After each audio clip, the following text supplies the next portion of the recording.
Bon, bah, merci Mathieu pour me réinviter au Human Coders. Moi j'avais fait une présentation sur les cours en ligne, notamment Coursera, et Mathieu m'a recontacté parce que j'avais fait le cours en ligne sur Coursera sur la gamification. Donc en 10 minutes ça va être juste une introduction, donc ça va aller très vite. Et je vais même zapper la page de présentation. Donc moi c'est Yannick Gresinger et je suis actuellement développeur chez Xebia, entre autres. Alors on va imaginer une marque ou une application ou un but personnel.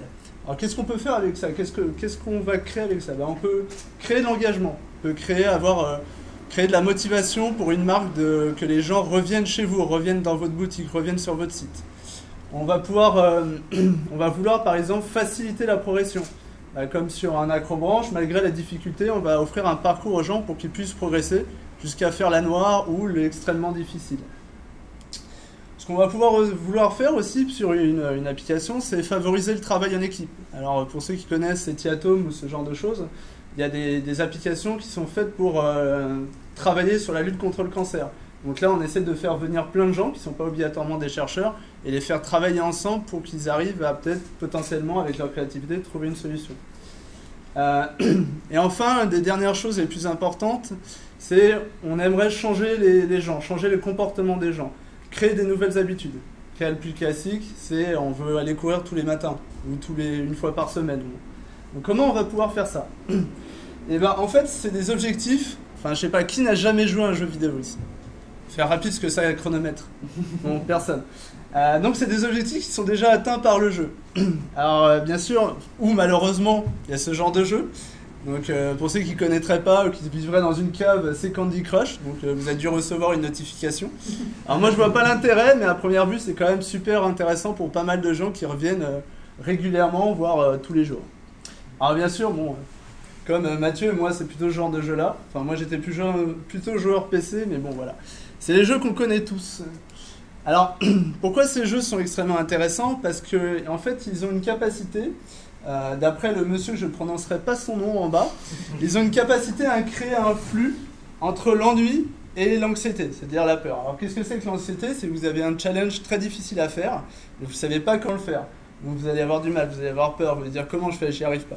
Et au contraire, si vous êtes très bon, ok, le premier niveau de Mario, ça fait 2000 fois que je l'ai fait, je m'en fiche un peu. Donc l'idée, c'est de créer un flux entre les deux pour aller de plus en plus loin et augmenter ses compétences. Alors en fait, ça, c'est la même chose. Revoyez le schéma d'avant, c'est exactement la même chose. Sauf que vous avez une ligne d'action entre je fais rien et je fais quelque chose. J'ai peu de motivation, mais c'est facile à faire, je peux facilement y aller, changer mes habitudes. J'ai une très forte motivation, malgré la difficulté, on voit pas très mal, malgré le fait que ça soit difficile à faire, je vais quand même y arriver. Alors pourquoi? C'est un monsieur qui s'appelle Fogg qui a créé un modèle du comportement qui dit que le comportement est égal à la motivation fois la compétence fois des triggers. Donc des choses qui vont nous pousser à faire quelque chose. Moi, un des jeux que j'ai malheureusement trop joué, c'est World of Warcraft. Alors World of Warcraft, en plus d'être un jeu très addictif en reprenant cette compétence à vous pousser à progresser, etc. Moi je trouvais qu'il avait quelque chose d'exceptionnel. C'est qu'il arrivait à motiver dans les premiers, quand le jeu est sorti, à motiver 40 personnes. Donc il y avait 40 personnes qui jouaient ensemble pendant plusieurs soirs, et souvent plusieurs heures, c'était 3-4 heures par soirée en moyenne, donc à tuer des boss dans les donjons. Chaque joueur avait un rôle particulier, avait une action particulière à faire à des timings très précis pour les meilleurs. Donc imaginez dans l'entreprise arriver à motiver 40 personnes en parallèle à faire exactement leur boulot, enfin juste ce qu'ils veulent. C'est vraiment excellent, sans être payé, enfin s'il y en a qui étaient payés, mais bon c'était 1 ou 2 joueurs sur les 5 millions. Donc voilà, moi je trouve ça un peu impressionnant. L'autre avantage de World of Warcraft, ou tous les MMO, ou tous les jeux même, c'est qu'ils appellent à différents types de joueurs. Vous allez voir les tueurs, ça va être plutôt ceux qui vont jouer FPS, ça va être l'aspect vraiment compétitif de la chose. Les achievers, c'est ceux qui vont vouloir construire quelque chose dans le jeu.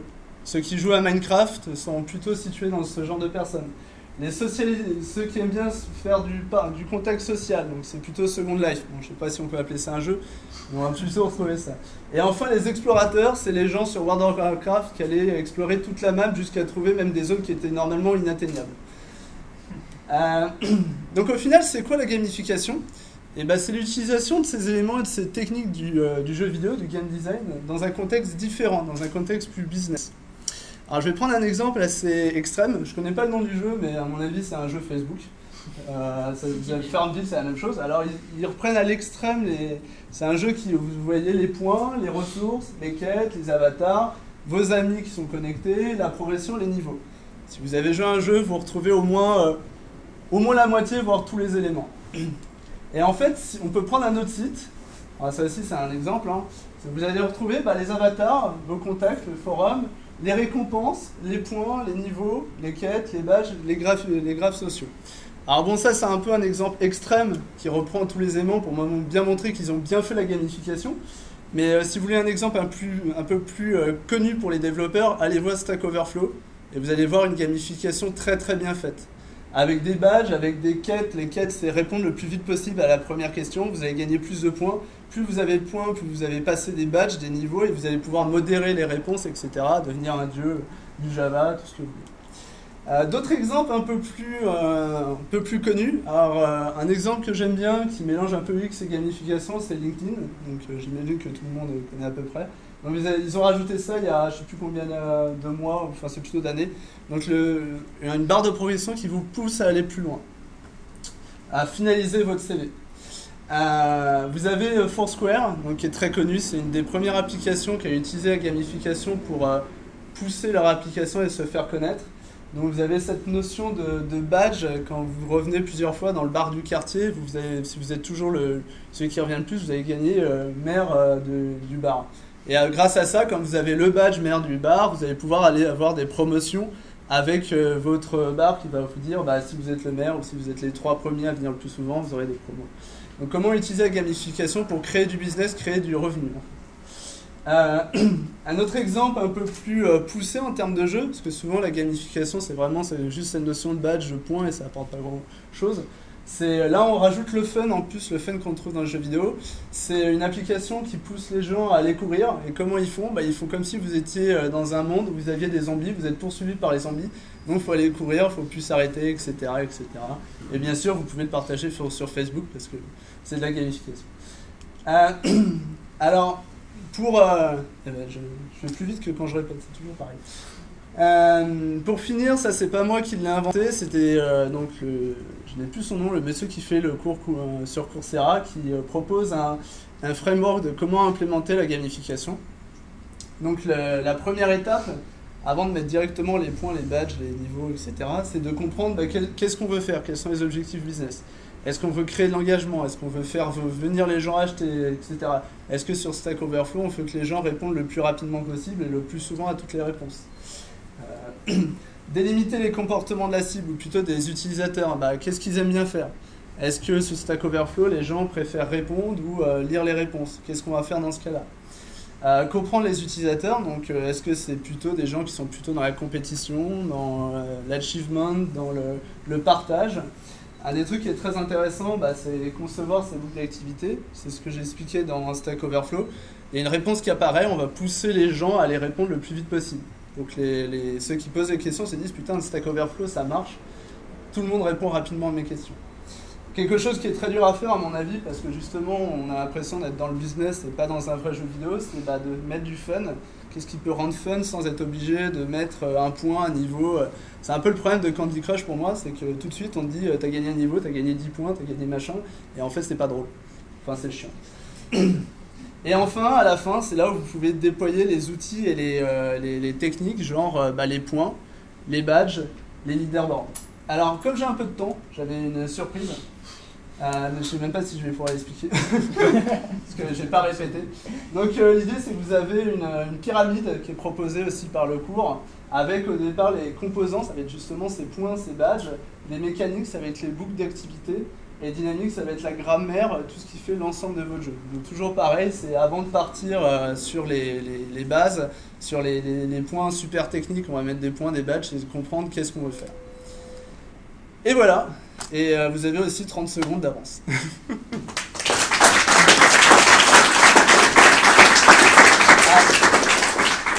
Juste avant, donc, il s'appelle Kevin Verbar.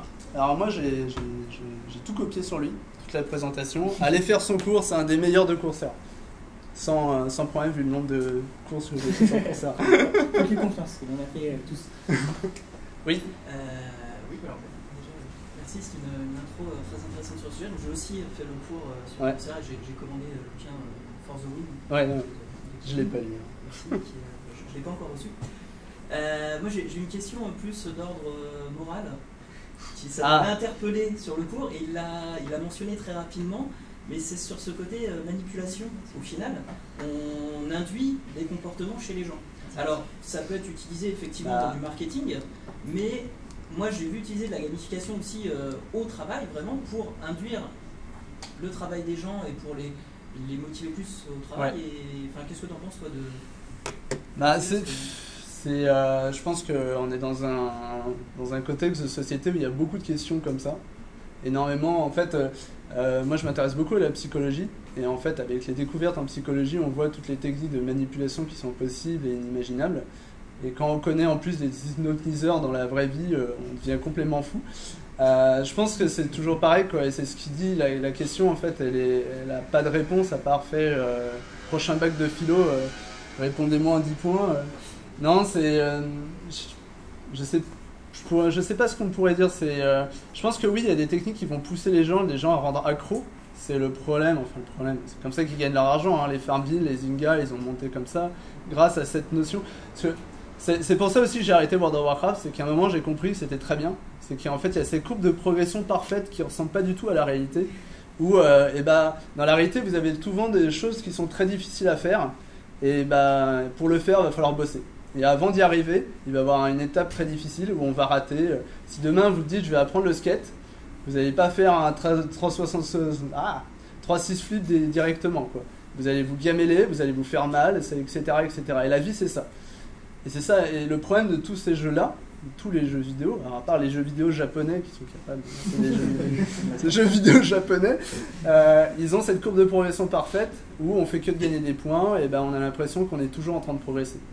Alors le pire pour moi c'est Candy Crush, parce que Candy Crush derrière, pour moi l'algo est fait pour qu'à un moment on paye.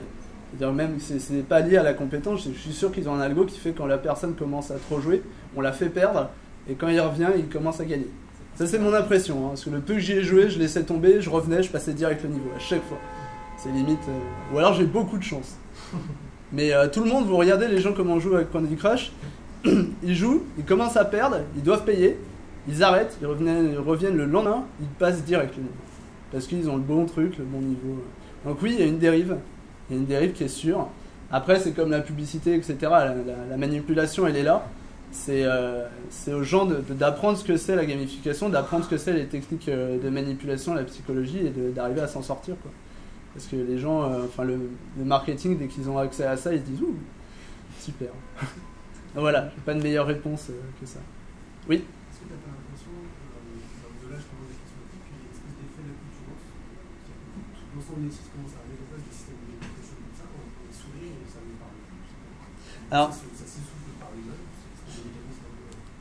Alors, moi je vais prendre l'exemple de ça. Enfin, il y a deux exemples. Il y a premier, on voit Zynga est en train de couler en bourse parce que justement, au bout d'un moment, on n'a pas le fun. Finalement, déplacer des petits pions. Voilà, au bout d'un moment ça devient lassant, même si on gagne des points, on comprend. Après, il y a des gens, je pense, qui jouent des heures et des heures. Hein. Après, moi, je prendrais cet exemple-là. Moi, j'ai passé 120 jours dessus. Et je ne suis pas un des plus gros joueurs. Ça veut dire, en 3 ans, en 3-4 ans, j'ai passé 120 jours. Je pense qu'il y en a qui ont passé 300 jours, etc. C'est-à-dire tous les soirs, ils prenaient des vacances. Et moi, j'ai des copains, ils dormaient plus. Enfin, j'ai prêté le jeu-là à un pote qui jouait à d'autres jeux avant. Pendant une semaine, il s'est pas lavé. J'ai fait oh cool, c'est bon. Bon, après, il s'est fait embaucher par Blizzard. C'est dire à quel point il était très loin. Après, il y a un moment où les gens commencent à s'ennuyer et là, ils ressortent du contenu. Donc c'est toujours cet effet comment on maintient l'addiction. Hein. C'est le jeu. C'est pour revenir, c'est vraiment ça. C'est ça. Une drogue, elle arrive à être là direct. Et là, tu es sur un seul univers, parce que l'ensemble des sites et l'ensemble des contenus pour lesquels tu peux évoluer dans ta vie se mettent à utiliser ces mécanismes-là. Tu es saoulé parce que tu vois que ça fonctionne partout et tu commences à j'ai pas l'adresse, mais peut-être par Mathieu on pourra passer. Il y a une vidéo en fait dans le cours. Il présente une vidéo qui présenterait un futur gamifié qui est juste hallucinante. Allez la voir, où tout est fait justement par le jeu, etc. Et à un moment, il arrive, c'est un mec qui joue aux jeux vidéo, il gagne des points, il coupe ses légumes, il gagne des points, etc. Et il arrive au point où il commence à draguer une fille. Et en fait, il joue avec elle. Ça veut dire que l'intelligence lui dit attention, là elle s'ennuie, là elle machin, attention, il faut que tu fasses ça. Maintenant, c'est le moment de faire ça et tout. Et donc, ça marche, bien sûr. Parce que finalement, si on arrivait à faire ça, si on avait les bonnes Google Glass, autre question de société, est-ce que les Google Glass sont une bonne chose? Et à la fin, en fait, la fille commence à aller, je sais plus où, dans une autre pièce, et elle voit son score, quoi. Elle voit que voilà, c'est sa 30e film de l'année, etc. Et puis là, elle l'envoie faire foutre. Et je pense qu'il y a des vraies questions liées à la gamification. Après, c'est comme toutes les armes, on va dire, les techniques modernes qu'on trouve liées à la psychologie ou même à la guerre. Il y a toujours des choses bien. Stack Overflow s'est développé grâce à ça. Allez voir, c'est vraiment extrêmement intelligent parce qu'on ne le sent pas. Quand on ne le connaît pas, quand on n'a pas appris que c'était gamifié, on ne comprend pas tous les trucs. Mais en fait, c'est extrêmement bien fait. Et je pense que ça a apporté quand même beaucoup de choses. Enfin, moi, je suis développeur. Les questions d'interview, je fais attendez, je vais aller voir sur Stack Overflow, je vous réponds tout de suite. Donc voilà, il y a du bon et du mauvais. Après, c'est à un moment à voir où ça abuse. Candy Crush, moi direct, je vois que ça abuse, donc j'arrête. Comme la publicité ou quand on vous vend un truc, si on vous vend un truc en disant c'est rare, il reste plus que 2 places. Pour vous, ce n'est plus 300 mais 150 € et faites vite. Là, commencez à avoir des craintes par rapport à la qualité de la chose parce qu'ils sont en train d'utiliser toutes les techniques de vente pour vous avoir. Donc, le problème, c'est qu'après, il peut y avoir quelque chose de très bien derrière, mais c'est comment on fait, quoi. Comment on arrive à s'en sortir. Donc il y a des vraies questions de psychologie et de société. D'autres choses? Juste pour mentionner, tu parlais d'une vidéo sur un futur gamifié. Il y a aussi un très très bon épisode de la série Black Mirror. Oui. Sur ce contexte-là. Tout ce que tu fais dans la journée te permet de gagner des points qui sont ton argent. Enfin Black Mirror, c'est... Pendant le cours de ça m'a spoilé. Black Mirror, c'est une série télé américaine à voir, elle est assez anglaise.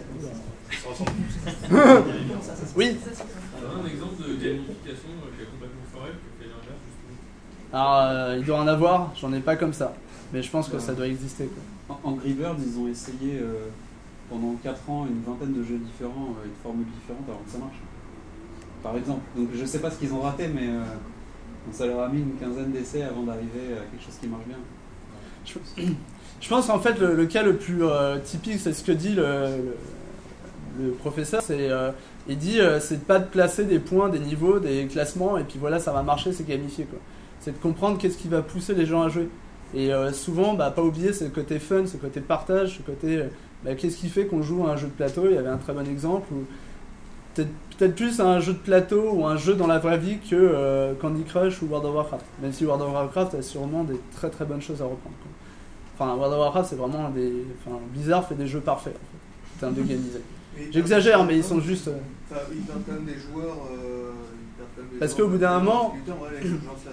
En fait, au bout d'un moment, World of Warcraft a une grande questionnement. Alors, j'étais là. Ça, c'était extrêmement difficile. C'était des heures de jeu, 40 personnes. Imaginez, il faut que vous ayez tous les soirs 40 personnes qui peuvent jouer. Donc en moyenne, il faut une centaine de personnes dans votre groupe, dans votre guilde, pour avoir assez de monde chaque soir. Et en fait, l'extension d'après, ils sont passés à 20. Ils sont passés à 20 maximum. Parce que, voilà. Et au bout d'un moment, ils ont simplifié de plus en plus le jeu. Ils ont commencé à essayer de lorgner vers le free-to-play et on gagne de l'argent en vendant des conneries. Et là, ils ont perdu les gros joueurs, les hardcore gamers qui sont partis sur d'autres jeux. Mais bon, je me fais pas de soucis, il y en a plein d'autres. Et c'est fini. Merci.